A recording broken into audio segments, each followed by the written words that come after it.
Okay, so my core summative is going to be about the poem by Maya Angelou called Cage Bird.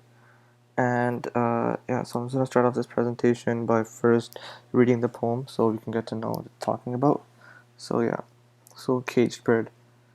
A free bird leaps on the back of the wind and floats downstream till the current ends and dips his wings in the orange sun rays and dares to claim the sky.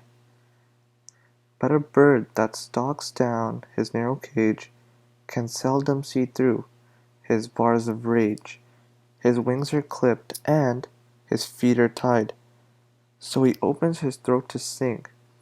The cage bird sings with a fearful trill of things unknown, but longed for still, and his tune is heard on the distant hill, for the caged bird sings of freedom.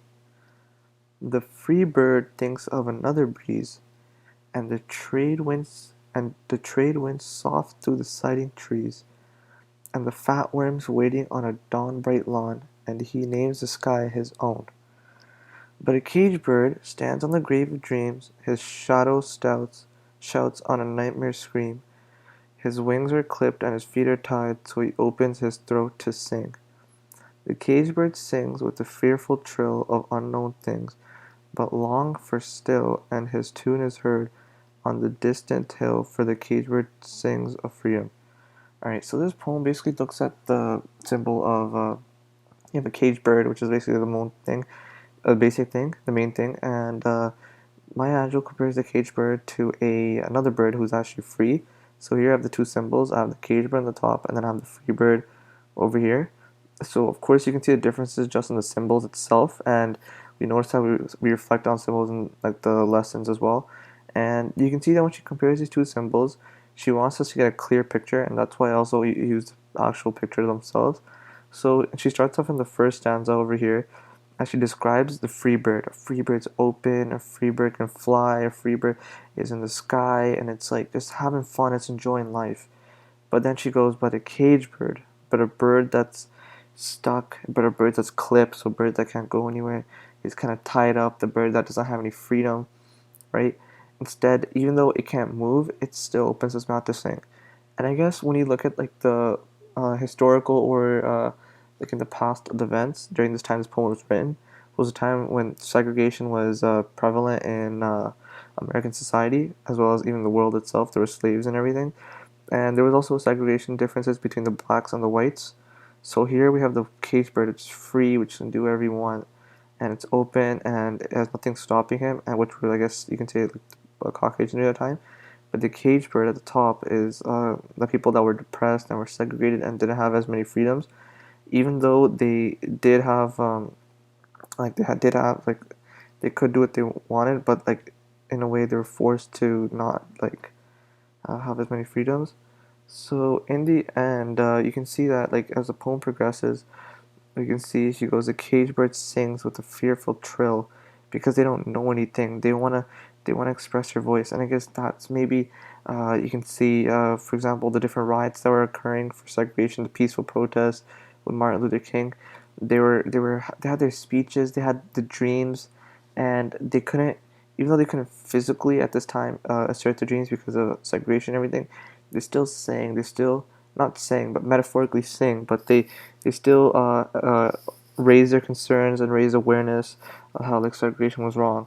And I guess I don't know, when it says the cage bird sings, in my opinion, I kind of start to think about how like Martin Luther King's speech, "I Have a Dream," and I like to focus on that. So it kind of gives you that clear picture because even though they were tied down, you still have that that singing has such power to it that it's unbelievable. And as we go on, you can see in the poem, right? She from the straight comparison, she goes down to the cage bird singing and how it's singing for freedom. Well, even though it's tied down, it still wants to be free. And yeah, so again, this brings up themes of segregation. Moreover, you can also see even feminism, right? Themes of feminism because you can compare women to men. And for example, I remember this book was also written by Maya Angelou, where she talks about her like future, like her sorry not her future, but her past, where she was kind of abused by men and like she was raped at a young age. So again, you can say the feminist view where she realizes that even though there's separation between blacks and whites, within the blacks and even within the whites or within humankind itself, there's segregation between women and men, and the men are the ones that are kind of oppressing the women, and the women are trying to sing for freedom because the men are the ones that are kind of tying them down. So you see the feminist kind of theory there, as well as the themes of like segregation, themes of um, freedom, stuff like that. And you can also see there's kind of a she kind of alludes to like a fearful trill, and I guess you can see that when Maya Angelou's talking about the bird singing, it looks at the stress of like combat they're gonna go to. And I guess that combat, because I just recently I watched that movie with the short film where they're kind of fighting, and you can have the fearful things. Even though they're fighting for freedom, they still have to worry about their own safety, right? So you can see that the wings are clipped. That means they do have a less, like they're in a way the bird is surrounded by the cage. And I want to compare that to how the people were ambushed, right?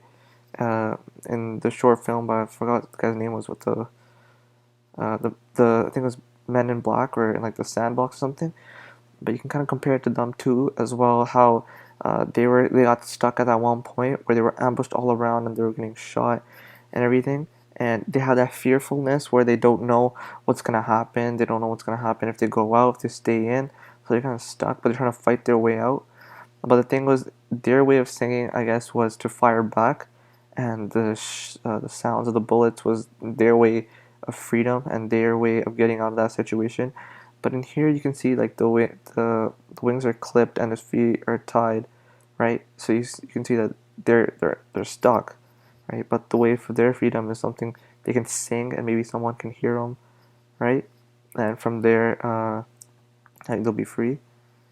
And in this poem, there's a lot of I noticed something that there's a lot of repetition, right? So like the same thing about the fearful trill. This stanza is repeated. This stanza is repeated, and I guess Maya Angelou wants to kind of like let us know that she's trying to like get the point across, as well as there's also a little bit of like rhyming. So like with breeze, trees, lawn, own, dream, screen, tide, stuff like that. Like trill, still, right? Uh, hill right here again, trill, still, hill. So she's trying to get that feeling where even though by having that rhyme, right, she's trying to symbolize some kind of peace, not peace, but like serenity in a way. But she puts that peace and serenity from by having it rhyme and flow within the stanzas where the cage bird is also. So even though the cage bird is tied down, she still wants to show that there's still that sense of hope. And I guess she does it in that rhyme that they're singing for the betterment of themselves and for their own freedom. So she wants to get that point across. Overall, I like how this poem it does like reflect a lot of our course material.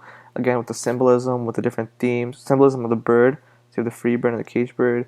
You got the other symbolism of the sky of being free, of the here again fat worms and a dawn bright lawn. That's freedom right there. The worms just having their outside. There's nothing stopping them. You have the wind through the trees, kind of calm, kind of peace. She has those symbols involved in this poem. Then she has the you can look on to like for example like Unit One, the different themes we looked at, right? For example, you have the feminism theme, you have segregation, and then even coming down to like the later units with like the like we were talking about like the war and like the different authors and everything. You can see that all these authors have something in a way tied together where everyone in the world is facing in a way similar way they're facing the same kind of problems. However, the thing is when we look at these problems, they're kind of caused by each other, and the only way to solve it is if we get together and we solve these problems. But yeah, so overall, I don't know, I really enjoyed this poem. It's one of my favorite poems, and I like how Maya Angelou kind of brings that peace and serenity, and she uses such a simple symbol of a cage bird and a free bird to represent so much in her movement of freedom and like yeah, segregation. Yeah, thank you, and that concludes my presentation.